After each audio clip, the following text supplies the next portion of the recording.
ನರ್ಮದಾ 22 ವರ್ಷ, wife of ಗಂಡನ ಹೆಸರು ಓಬಳೇಶು, ಬಟ್ಲಳ್ಳಿ ಗ್ರಾಮ. ಇವರಿಗೆ ಇದು ಮೂರನೇ ಹೆರಿಗೆ. ದಿನಾಂಕ 7/3/2026 ಮೂರನೇ ಹೆರಿಗೆ. ಮೊದಲನೇದು 4 ವರ್ಷದ ಮಗು, ಎರಡನೇದು ಮಗು ತಾಯಿ ಒಳಗಡೆ ಹೊಟ್ಟೆ ಒಳಗಡೆ ಸತ್ತೋಗಿತ್ತು. ಈ ಮೂರನೇದು ಮಗು ಗಂಡು ಮಗು 7/3/2026 ಸತ್ಯಸಾಯಿ ವೈದ್ಯಕೀಯ ಕಾಲೇಜಲ್ಲಿ ಸಹಜ ಹೆರಿಗೆ ಆಗಿ ಮನೆ ಡಿಸ್ಚಾರ್ಜ್ ಆಗಿ ಬಂದಿದ್ದಾರೆ.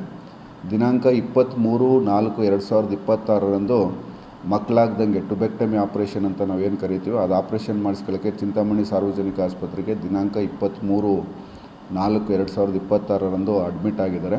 ಸೊ ಅವತ್ತಿನ ದಿನ ರಕ್ತ ಪರೀಕ್ಷೆ ಎಲ್ಲ ಮಾಡಿಸಿ ಇದು ಮಾಡಿ ದಿನಾಂಕ 24/4/2026 ಮಕ್ಕಳಾಗ್ದಂಗೆ ಆಪ್ರೇಷನ್ ಮಾಡಬೇಕಾದ್ರೆ ಆನ್ ದಿ ಟೇಬಲಲ್ಲಿ OTಲಿ ಇದು ಮಾಡಬೇಕಾದ್ರೆ ಅದು ಅಡೇಷನ್ಸ್ ಜಾಸ್ತಿ ಇತ್ತು ಅಂದ್ಬಿಟ್ಟು, ಏನು ಈ ಒಳಗಡೆ ಪೆರಿಟೋನಿಯಲ್ ಅಡೇಷನ್ಸ್ ಎಲ್ಲ ಜಾಸ್ತಿ ಇತ್ತು ಅನ್ನೋ ಉದ್ದೇಶದಿಂದ ಆಪ್ರೇಷನ್ ಮಾಡಬೇಕಾದ್ರೆ ಅದು ಸಣ್ಣ ಕರಳು ಕಟ್ಟಾಗಿದೆ. ಸೊ ಆ ಸಂದರ್ಭದಲ್ಲೇ ಅಲ್ಲಿರ್ತಕ್ಕಂಥ ಶಸ್ತ್ರಚಿಕಿತ್ಸಕರು ಡಾಕ್ಟರ್ ನಾರಾಯಣ ಸ್ವಾಮಿ ಅವ್ರನ್ನೂ ಕೂಡ OTಗೆ ಕರೆಸಿ ಏನು ಕರಳು ಕಟ್ಟಾಗಿತ್ತೋ ಅದನ್ನು ರಿಪೇರಿನ ಕೂಡ ಮಾಡಿ, ಒಳಗಡೆ ಪೈಪ್ ಏನೋ ಡ್ರೈನೇಜ್ ಏನಾರು ಇತ್ತು ಅಂತಂದರೆ ಅದನ್ನು ಲೀಕ್ ಆಗೋದಕ್ಕೂ ಕೂಡ ಅದನ್ನು ಇದು ಮಾಡಿದ್ದಾರೆ.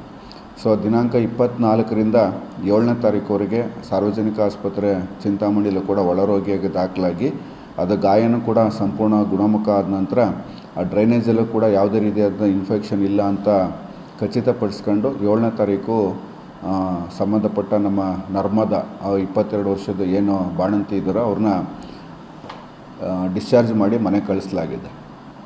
ದಿನಾಂಕ 11/5/2026 ರಾತ್ರಿ ಸುಮಾರು 12:30 ಸಮಯದಲ್ಲಿ ಆಸ್ಪತ್ರೆಗೆ ಫೋನ್ ಮಾಡ್ತಾರೆ, ಈ ಥರ ಪೇಷಂಟು ತೊಂದರೆ ಆಗಿದೆ, ಆಂಬ್ಯುಲೆನ್ಸ್ ಕಳಿಸಿ ಅಂತ. ಸೊ ಆಂಬ್ಯುಲೆನ್ಸ್ ಕಳಿಸಿ ಆಂಬ್ಯುಲೆನ್ಸ್ ಮುಖಾಂತರ ಪೇಷಂಟನ್ನು ಆಸ್ಪತ್ರೆಗೆ ತಂದಿದ್ದಾರೆ ಸುಮಾರು ರಾತ್ರಿ 1 ಗಂಟೆ ಸಮಯದಲ್ಲಿ. ಸೊ ಕಂಬಲಹಳ್ಳಿ ಹತ್ರ ಅವರ ತಾಯಿ ಮನೆಯಲ್ಲಿ ಅವರು ಈಗ ಬಾಣಂತಿಯವರು ವಾಸ ಇತ್ತು ಈಗ. ಸೊ ಆ ಸಂದರ್ಭದಲ್ಲಿ ಪೇಷಂಟನ್ನು ಕರ್ಕೊಂಡು ಬಂದಾಗ ಹಾಸ್ಪಿಟ್ಲಿಗೆ ಅದು ಪರೀಕ್ಷೆ ಮಾಡಿದಾಗ ಬ್ರಾಡ್ ಡೆಡ್ ಅಂದ್ಬಿಟ್ಟು ರಾತ್ರಿ 1 ಗಂಟೆ 10 ನಿಮಿಷದಲ್ಲಿ ಡಾಕ್ಟರ್ ನವೀನ್ ಕುಮಾರ್ ಅಂದ್ಬಿಟ್ಟು ಯಾರು ಡ್ಯೂಟಿಲಿದ್ದರೂ ಅವರು ಡಿಕ್ಲೇರ್ ಮಾಡಿದ್ದಾರೆ. ಸೊ ಈ ಒಂದು ಸಂದರ್ಭದಲ್ಲಿ ಟುಬೆಕ್ಟಮಿ ಮಾಡಬೇಕಾದ್ರೆ ಅದು ಕನ್ಸೆಂಟ್ ಏನಿದೆ ಕನ್ಸೆಂಟಲ್ಲಿ ಅವರು ಇದು ಮಾಡಬೇಕಾಯಿತು. ಸೊ ಆಪ್ರೇಷನ್ ಆದಂಥ ಸಂದರ್ಭದಲ್ಲಿ ಏನು ಪೋಷಕರು ಇರ್ಬೋದು ಅಥವಾ ಯಜಮಾನರಿಗೆ ಕರಳು ಕಟ್ಟಾಗಿರ್ತಕ್ಕಂಥ ಮಾಹಿತಿ ಶೀಟಲ್ಲಿ ಹೇಳಿದ್ದೀವಿ ಅಂತಾರೆ, ಬಟ್ ಪೇಷಂಟ್ ಕಡೆಯಿಂದ ನಮಗೇನು ಮಾಹಿತಿ ಕೊಟ್ಟಿಲ್ಲ ಅಂತ ಹೇಳ್ತಾಯಿದ್ದಾರೆ. ಸೊ ಇವೆಲ್ಲ ಹಿನ್ನೆಲೆಯಲ್ಲಿ ಈಗ ಅದನ್ನು ಏನು ಪೇಷಂಟ್ ಇದೆ ಅದನ್ನು FIR ಮಾಡಿಸಿ ಪೊಲೀಸ್ ಇನ್ಕ್ವೆಸ್ಟ್ ಮಾಡಿಸಿ ಅದನ್ನು ಪೋಸ್ಟ್ಮಾರ್ಟಮ್ ಮಾಡಿ, ಯಾಕೆಂದರೆ ಸೂಕ್ತವಾದಂಥ ನಿಖರ ಕಾರಣ ಏನಾಗಿದೆ ಮತ್ತು ಎಲ್ಲ ಲ್ಯಾಪ್ಸ್ ಆಗಿದೆ ಅನ್ನೋದ್ರ ಬಗ್ಗೆ ಅದನ್ನು ತನಿಖೆ ಮಾಡಿ ಸಂಪೂರ್ಣವಾದಂಥ ನ್ಯಾಯಯುತವಾಗಿ ಏನು ಪೇಷಂಟ್ಗೆ ಏನಾದರೂ ತೊಂದರೆ ಆಗಿದೆ ಅಂತ ನ್ಯಾಯಯುತ ದೊರಕಿಸ್ಕೊಡ್ಬೇಕು ಅನ್ನೋ ನಿಟ್ಟಿನಲ್ಲಿ ನಾವು ಪೋಸ್ಟ್ಮಾರ್ಟಮ್ ಮಾಡಿಸಿ ವರದಿ ಪಡೆದು ಏನು ತಪ್ಪು ಲ್ಯಾಪ್ಸಸ್ ಎಲ್ಲೆಲ್ಲಾಗಿದೆ ಅನ್ನೋದು ರೀತಿಯಲ್ಲಿ ಕ್ರಮ ವಹಿಸ್ತಕ್ಕಂಥದ್ದು ವ್ಯವಸ್ಥೆ ಆಗುತ್ತೆ. ಸರ್, ಟುಬೆಕ್ಟಮಿ ಟೈಮಲ್ಲಿ ಲ್ಯಾಪ್ಸಸ್ ಅಂತೇನಿಲ್ಲ, ಅದು ಕರಳು ಏನು ಕಟ್ಟಾಗಿದೆ ಆ ಕರಳು ಕಟ್ಟಾದಂಥ ಸಂದರ್ಭದಲ್ಲಿ ಪೇಷಂಟ್ ಕಡೆಯವ್ರಿಗೆ ಮಾಹಿತಿ ಕೊಟ್ಟಿದ್ದಾರೋ ಇಲ್ವೋ ಅಂತಕ್ಕಂಥದ್ದು ತಾವು ಮಾಹಿತಿ ಕೊಟ್ಟಿಲ್ಲ ಅಂತ ಹೇಳ್ತಾ ಇದ್ರೆ ಅದ್ರ ಬಗ್ಗೆ ನಾವು ಪರಿಶೀಲಿಸಿ ಇದು ಮಾಡಬೇಕಾಗ್ತದೆ.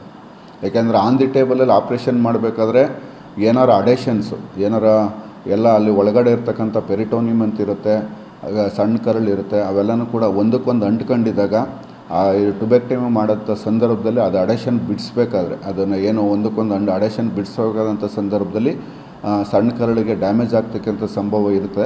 ಆ ಸಂಭವನ ಕೂಡ ಸರಿಪಡಿಸಿದ್ದೀವಿ ಅಂತಲೂ ಕೂಡ ಶೀಟಲ್ಲಿದೆ. ಜೊತೆಗೆ ಟುಬೆಕ್ಟಮಿ ಆಗಿ ಸುಮಾರು 15 ದಿನ ಆಗಿದೆ. 24ಕ್ಕಾಗಿ 7ನೇ ತಾರೀಕುವರೆಗೂ ಕೂಡ ಪೇಷಂಟ್ ಹಾಸ್ಪಿಟ್ಲಲ್ಲಿದ್ದಾರೆ ಸುಮಾರು 14 ದಿನಗಳ ಕಾಲ.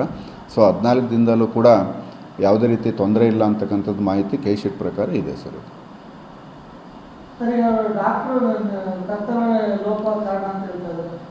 ಸರ್ ಅದು ಈಗ ಅವರು ಡಾಕ್ಟರ್ ವಾಣಿ ರೆಡ್ಡಿ ಅವರು ಆಪ್ರೇಷನ್ ಮಾಡಿದ್ದು. ಸೊ ಡಾಕ್ಟ್ರು ನಾರಾಯಣ ಸ್ವಾಮಿ ಅವ್ರನ್ನ ಸರ್ಜನ್ನ ಕರೆಸಿ ರಿಪೇರಿ ಮಾಡಿದ್ದಾರೆ. ಸೊ ಆನ್ ದಿ ಟೇಬಲ್ ಯಾವುದು ಕೂಡ ಡೆತ್ ಆಗಿಲ್ಲ ಅದು.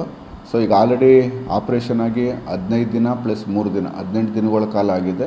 ಈಗ ಪೋಸ್ಟ್ಮಾರ್ಟಮ್ ಮಾಡಿರೋ, ಏಕೆಂದರೆ ಸಡನ್ನಾಗಿ ಡೆತ್ ಆಗಿದೆ, ಮನೆ ಡಿಸ್ಚಾರ್ಜ್ ಆಗಿ ಹೋಗಿರ್ತಕ್ಕಂಥ ವ್ಯಕ್ತಿ ಅಂತಂದರೆ ಯಾವ ಕಾರಣಕ್ಕಾಗಿದೆ ಅಂತಕ್ಕಂಥದ್ದು ಮೊದಲು ಅದನ್ನು ಫೈಂಡ್ ಔಟ್ ಮಾಡಬೇಕಾಗ್ತದೆ. ಆ ಒಂದು ಹಿನ್ನೆಲೆಯಲ್ಲಿ ಜೊತೆಗೆ ಮಗು ಕೂಡ 1.5 ತಿಂಗಳು ಮಗು ಇದೆ. ಸೊ ಅದನ್ನು ಕೂಡ ನಾವು ಪರಿಗಣನೆ ತೊಗೋಬೇಕು. 1.5 ತಿಂಗಳು ಮಗು ಇದ್ದಾಗ ತಾಯಿ ಇದಾಗ್ತು ಅಂತಂದರೆ ಆ ಮಗು ಭವಿಷ್ಯದ ಪ್ರಶ್ನೆ, ಜೊತೆಗೆ ಸಾವುಗಳು ಕೂಡ ಯಾರಿಗೂ ಕೂಡ ಆಗೋದು ಬೇಡ ಅಂತ ಒಂದು ಎಚ್ಚರಿಕೆ ನಿಟ್ಟಿನಲ್ಲಿ ನ್ಯಾಯಯುತ ತನಿಖೆ ಏನಾಗಬೇಕು ಮತ್ತು ನ್ಯಾಯಯುತವಾಗಿ ಪೋಸ್ಟ್ಮಾರ್ಟಮ್ ಏನಾಗಬೇಕು ಅದ್ರ ಬಗ್ಗೆ ಪೋಸ್ಟ್ಮಾರ್ಟಮ್ನು ಕೂಡ ಫೊರೆನ್ಸಿಕ್ ಎಕ್ಸ್ಪರ್ಟ್ ಮುಖಾಂತರ ಮಾಡಿಸ್ಬೇಕು ಅಂತ ನಾವು ನಂದಿ ವೈದ್ಯಕೀಯ ಕಾಲೇಜಿಗೆ ಬಾಡಿನ ಶಿಫ್ಟ್ ಮಾಡಬೇಕು ಅಂತಲೂ ಕೂಡ ತೀರ್ಮಾನ ಮಾಡಿದ್ದೀವಿ.